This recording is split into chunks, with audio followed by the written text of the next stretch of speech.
Hello, আসসালামু আলাইকুম সবাইকে। সো আজকে ঈদের দ্বিতীয় দিন আমার ছেলেটা বাসায় বসে, বসে খুবই বোরিং করছিল। যার কারণে ভাবছি যে বাসার আশেপাশে কোনো একটা ভালো জায়গায় যেতে। তো আমরা আজকে এসেছি আমাদের এয়ারপোর্টে, যেহেতু বাসায় একদম এয়ারপোর্টেই নতুন একটা শপিং মল, যেটার নাম হচ্ছে airport centre point maybe. So এটাতে ফার্স্ট টাইম আসলাম আর আমার ছেলে তো খুব খুশি। ওর বাবার হাত ধরে টুকটুক টুকটুক করে যাচ্ছে। মার্কেটটা খুবই সুন্দর, মানে যমুনা ফিউচার পার্ক যেরকম ওইটার মতো অনেকটা, তবে এটা অনেক সুন্দর। এখনও মার্কেটের সবগুলো দোকান চালু হয়নি। আর এখানে নিচে তো প্রচুর প্রচুর প্রচুর জায়গা আছে। তো আমরা অনেক অনেক অনেক ফটোশ্যুট করেছি, অনেক অনেক অনেক ছবি তুলেছি। এই যে এখন রেস্ট করতেছি ছবি তুলতে তুলতে। তারপরে আমরা উপরে গিয়েছি, এখানে একটা ওই যে পুতুল তোলার খেলাগুলো আছে। তো এখানে আমার ছেলে দেখে তো খুবই এক্সাইটেড। আমরা দুইবার তুলে লস খেয়ে তারপর আমরা আবার খেতে গিয়েছি। তো ফুড কোর্টে এখানে অনেক ভিড় ছিল।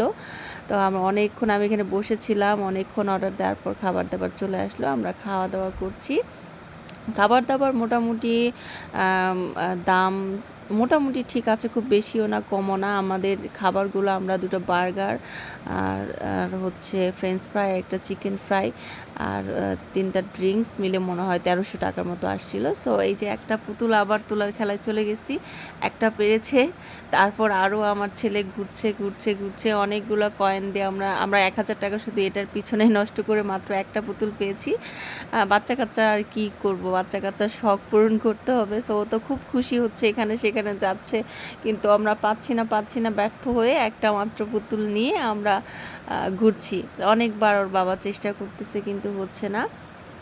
তো এখন আমরা এখান থেকে চলে যাব, বাচ্চাদের খেলার জন্য ছোট একটা জায়গা আছে, তো ওখানে চলে গিয়েছি। আমার ছেলে তো প্রথমে অনেক ভয় পাচ্ছিল, একটাতে উঠাইছি মানে কান্না করে দিবে এরকম জোর করে খেলাচ্ছি।